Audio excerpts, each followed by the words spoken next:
All right, test, test, test. Let me see if we're sounding good. Let's get this thing rolling. Hey, let's get right into this. Let's get right into this. Come on, YouTube. Tell us we sound good, YouTube.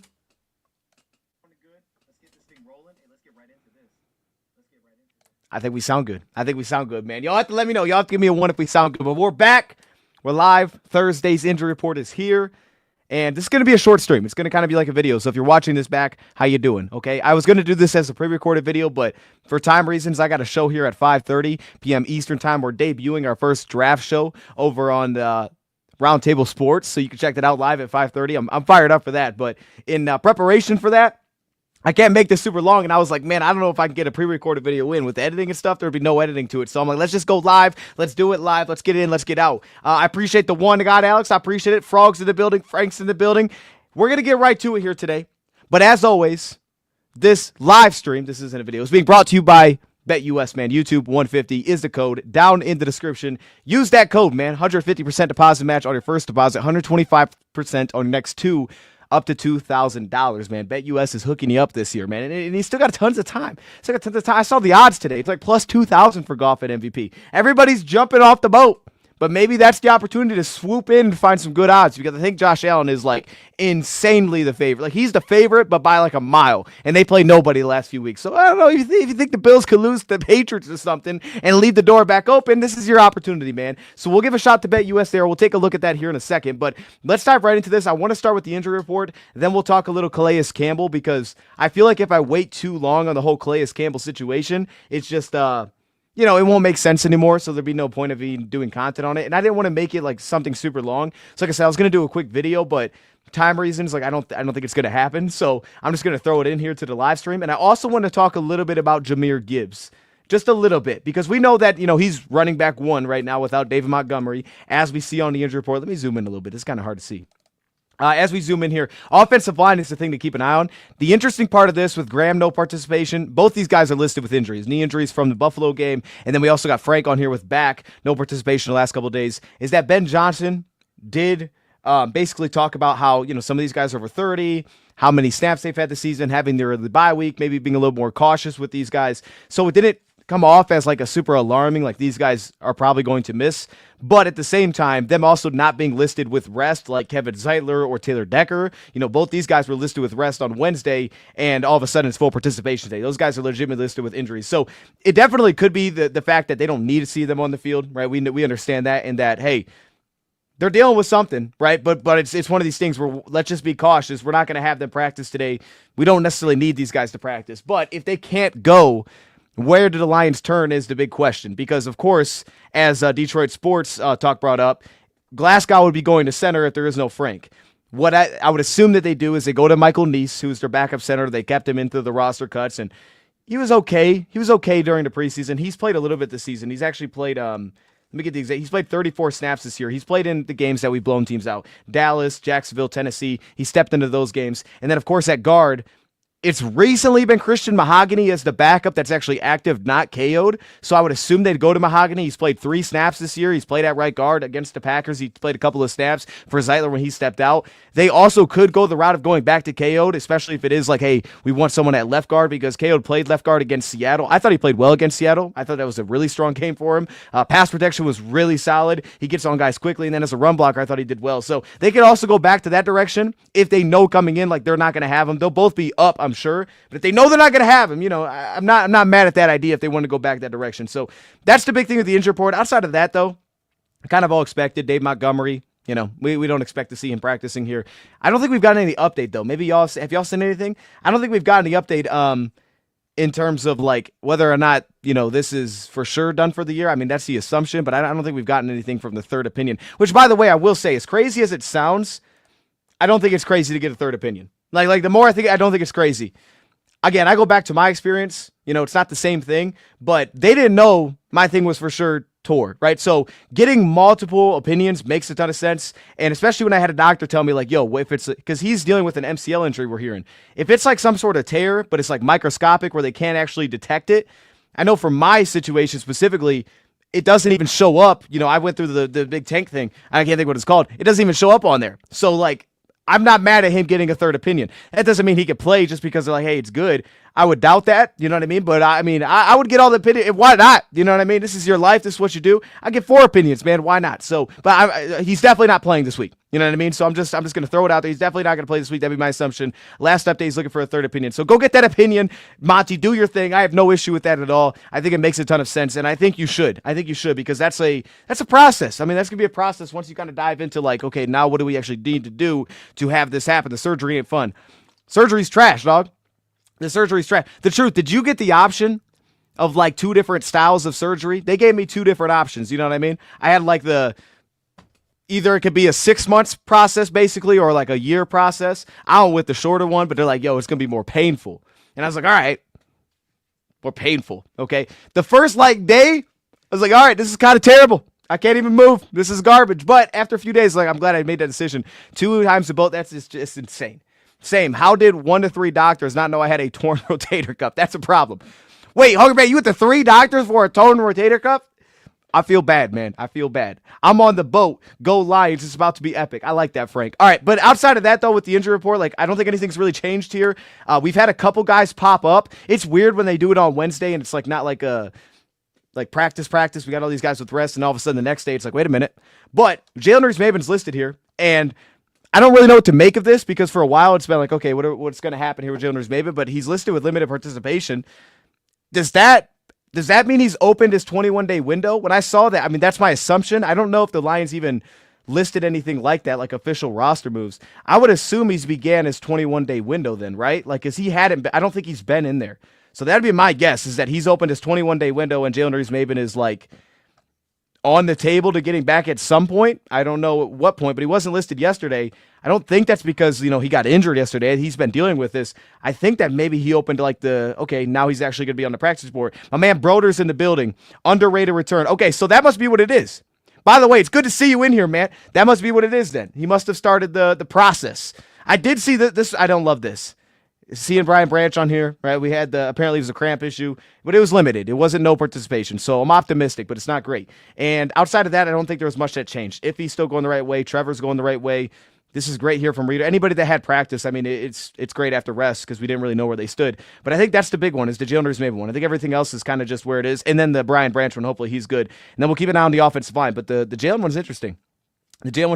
Man, hey, bro, getting into this draft season, man, kind of early, but getting into it, man, it makes me think back on our shows, man. We're going to have to do it again. It's good to see you in the chat. Honestly, we got to do something before that, though, if I'm being honest. I mean, anyway. All right. Let me, here we go. Let's transition off of that. Let's go to the Bears side quick. Again, I'm trying to keep this a little bit short and sweet here for time reasons, but I'm going to go to the Bears side, and then we'll hit on kind of the 2 topics that just to touch on quickly here today. But I want to hit on the Bears. The Bears, not much has changed from yesterday. It's kind of the same as what it looked like yesterday, which in some ways is good for them. They got guys going the right direction, but a lot of it is kind of the exact same. I'll roll it right here. Is this yesterday's? Yeah, this is yesterday's. I pulled up the wrong one. It looks the exact same. That's why. All right, here's today's right here. So, yeah, Ryan Bates, still no participation. That's the interesting part. The only interesting thing here will be offensive line. And if they don't have Tevin Jenkins, that's been the issue, is him being healthy, their left guard. If they don't have him, what direction do they turn? For depth on the offensive line, Ryan Bates could be the backup. If he's not available, do they go to Amagaji? You know what I mean? Do they go to the rookie out of BYU who played at left tackle last week? It was a struggle. Against the Vikings. Do they go and try to push him at guard? I think it's on the table. I don't know necessarily think that'll happen, but it's on the table because it looks like Braxton Jones is going to return if they're not having him last week, and he's a big-time run blocker, man. I thought we did well against Braxton Jones last time we faced. I thought we did okay against him, but he is a run blocker. So outside of that, though, nothing's really changed here. Dexter could be out, and they've kind of just been leaning on other guys to find something. Walker, I think Walker's a dog. They picked up who's the guy they picked? They picked up Williams. They have Ford playing a lot of snaps. Like they've made Chris Williams, like they made some sneaky moves to try to add something here. And I think last week was okay against the Vikings. So that's been a big one for them, but I think they've been okay with that. And outside of that, though, yeah, nothing's really changed on their injury report. But a lot of good news. Roschon Johnson being back is great, and then Darrell Taylor, that doesn't hurt. Okay. So that's the injury report. We're about 10 minutes in, so let's flip real quick. Let's go to this conversation that we can have here with Calais Campbell versus kind of talking about the Jahmyr Gibbs situation a little bit, like diving into those things.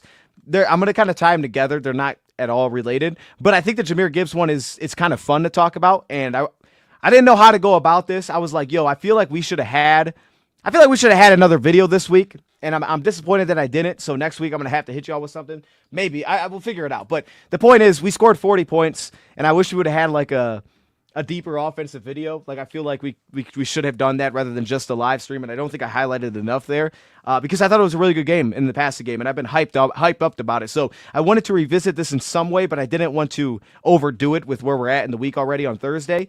The issue is that Tuesday got completely thrown out the window for me in terms of this stuff. So, I mean, we just kind of are where we are with it. But I do want to talk about Gibbs because Gibbs, we know he's running back 1 now, though I don't think he's going to get 30 carries or something. I don't think it's going to be like that, and I don't think they should. As Frank points out as well, I would not do that either. But I do think that the pass game impact is exciting. Is Iffy playing? I think Iffy's going to go. Iffy's going to go, and if I was guessing, you know what I mean, knowing the Lions, I would also guess that if he starts. I don't want to say starts.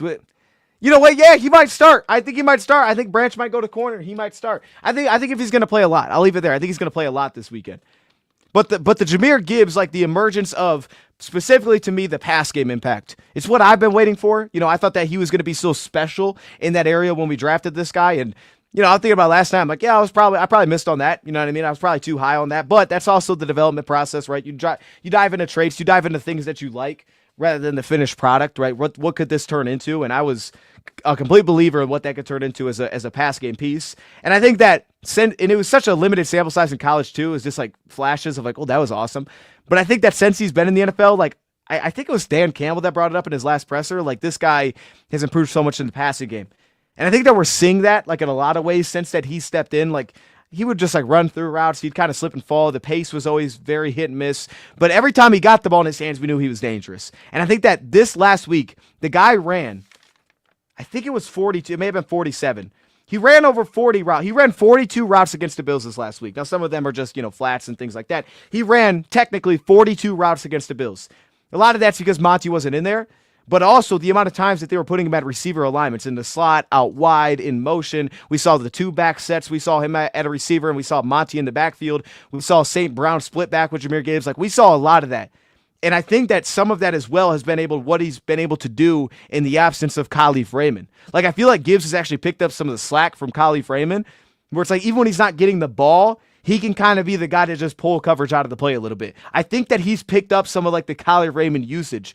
So that's exciting, but it also makes it more important that even if he's going to continue to do that going over the next couple of weeks, Craig Reynolds has to be involved. Vaki hopefully gets involved because he can't also get all the carries. The guy's going to get absolutely worn out. But it's exciting. It's exciting and it's impactful and it's like, yo, something's here. And I think it's on its way. I think it's like it's been a slow burn, but it's on its way. But yeah, JRM is back practicing. I guess that means he opened his window. And look, man, I'll be curious to see like if Jalen was able to play this weekend, if they would immediately throw him out there. I don't know.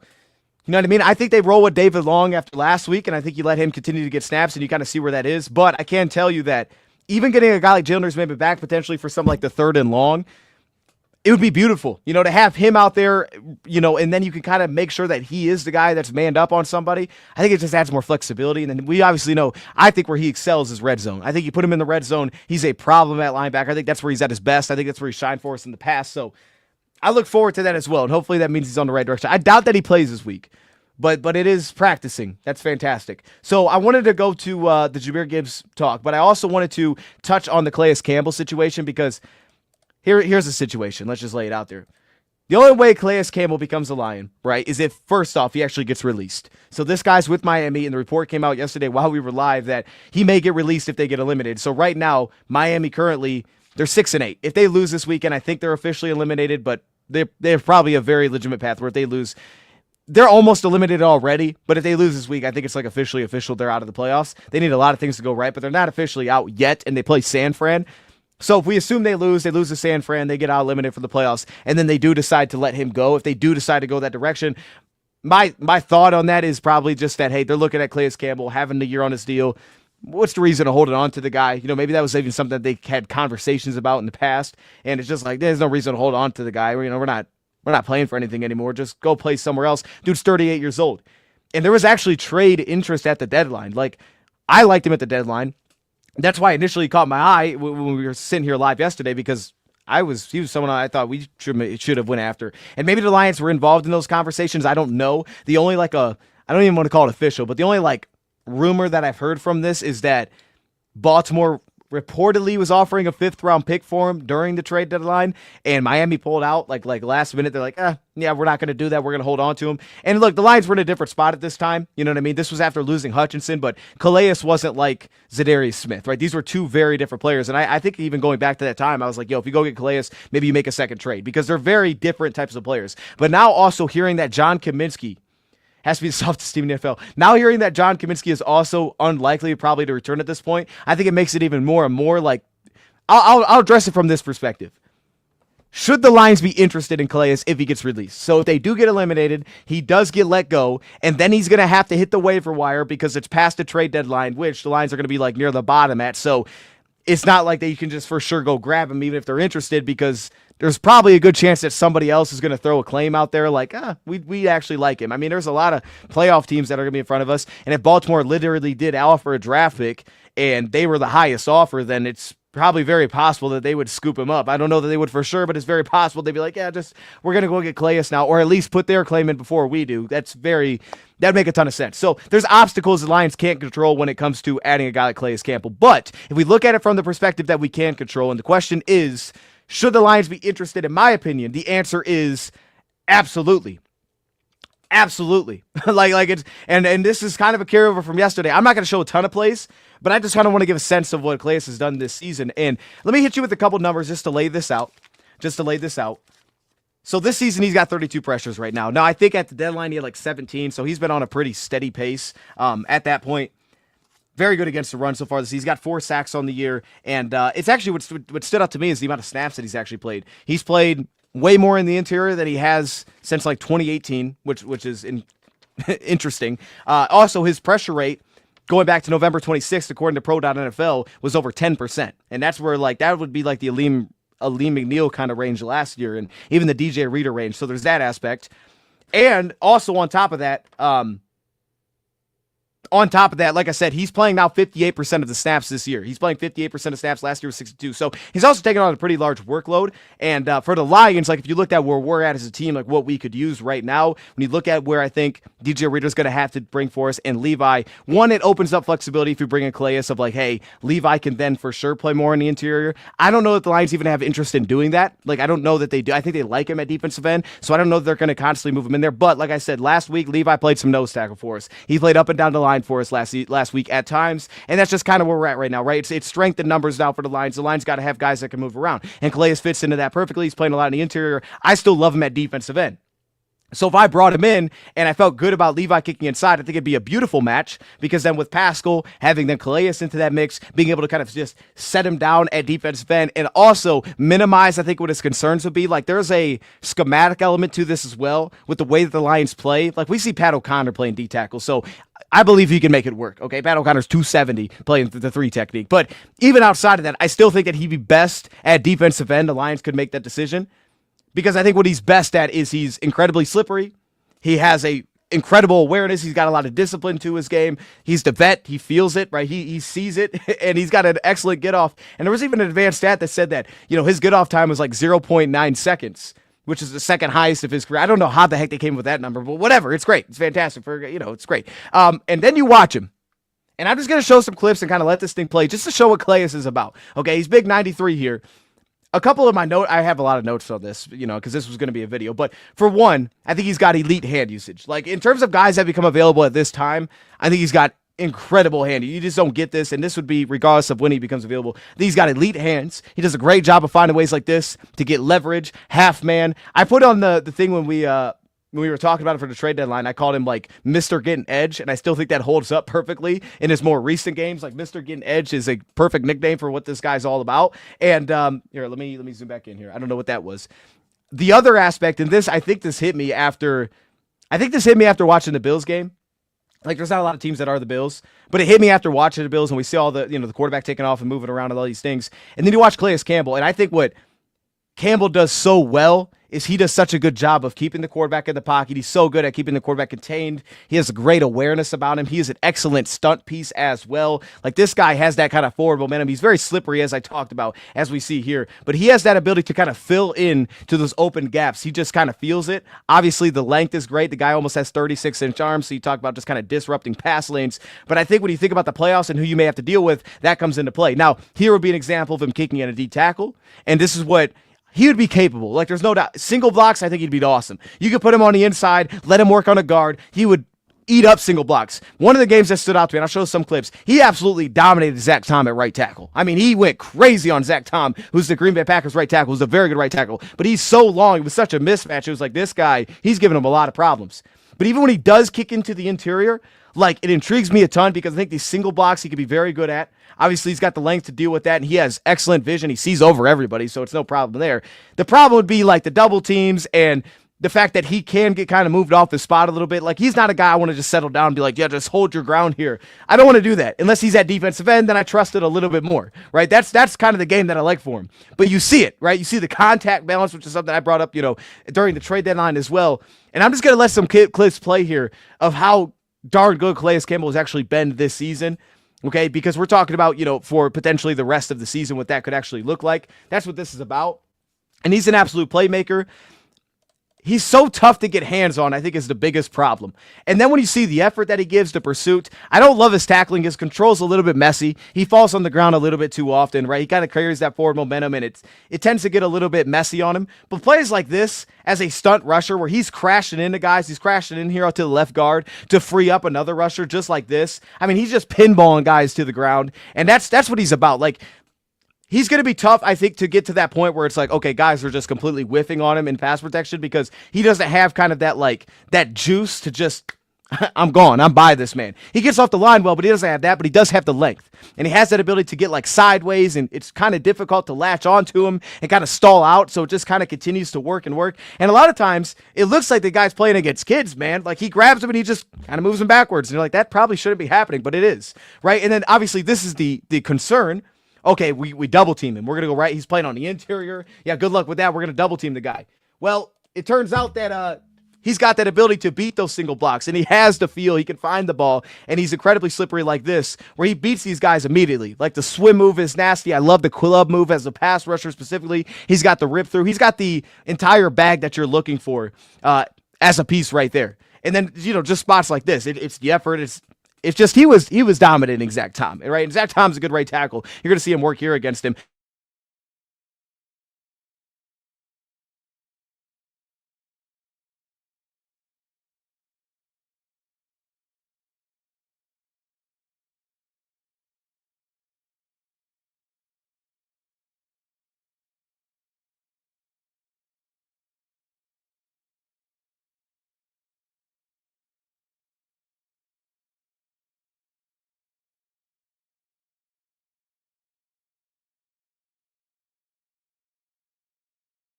Didn't last time. You know what I mean? I understood why the Lions, didn't last time with where they were at on the defensive line. But if it became an option, I would make an attempt. You know what I mean? I wouldn't be optimistic that it's actually going to go down, but I'd make an attempt to kind of just see how it all plays out. So, yeah, the question is simple for me. Should the Lions be interested? 100%. And if he becomes available, take a swing. See if you can potentially lure this guy in. Not even lure him, and just see if you can grab him on the waiver wire. See if it's possible. But is it likely? Probably not. Probably not. But that doesn't affect my stance on should the Lions be interested. No, the answer is absolutely yes, they should be interested in the 38-year-old defensive lineman because he would help us a ton. He had so much flexibility back to the room. I could put him at D-end. I could kick him on the inside if I want to. And then he's going to help us a lot with just awareness, man. And that's something that we lack a little bit. We're a little bit young at times as well in that defensive line. He just brings so much of that back. But it's really, to me, he's just such a consistent run defender, and he's also a playmaker. He's not just a guy that's going to hold his ground. You put him at D-end, you let him work on one-on-one. He's actually going to create negatives. And I think right now we could use that just a little bit more, like guys that are actually going to create negatives. So he'd be perfect for this team. I think he'd be absolutely perfect for the fit. I put him at D-end. I let him, kind of work around with Levi. I'd kick him inside sometimes. Put him inside pass rush spots. Lions have had interest in the past. It just, could he get through the waiver wire? Doubtful, but I'd be interested. Now, the other aspect of this, to me, the other aspect of this is absolutely Jahmyr Gibbs. And this is like a whole, different conversation, but it's the way that the Lions were able to use him last week and kind of the expanded role that we're seeing in the pass game. Even when he's not getting the football, he's running these little curl routes left and right. We're kind of putting him in curl routes, but it's also the alignment, like split back looks like this with St. Brown. Okay, now he's offset. Now this was a screen, and this is an amazing run, right? Makes the first guy miss. You end up picking up a first down out of this. And we always know that Gibbs has this, right? He's catching with his hands right now. The transition is just electric as soon as the ball hits his hands. We saw it on the hook and ladder. But then you're also now using him in ways that you're able to set up other routes off of it, right? This is one of the throws that I really like from the game, where you get this cover 3 look, and all of a sudden, he's able to run with the route discipline and push vertical, take the linebacker underneath, Bernard, and then go behind him for Jared Goff on the play. Now, I think that's more about design than whoever runs that route, but it's just that we're able to use him in those spots, and that's where we're using him. And then this is the kind of look that reminds me of Calais, right? The fast motion pre-snap. He's not getting the ball. He's just clearing out on the play, but that's the kind of thing that Calais would do. And you think about it, like if you have J-Mo doing that over and over, one, you're kind of taking him out of play because he's not even running a real route. But two, J-Mo's going to get tired, right? So it also, I think, takes something off of Jameson Williams. And that also is why we need Craig and Vaki to be getting touches as well. That way he's not having to do everything.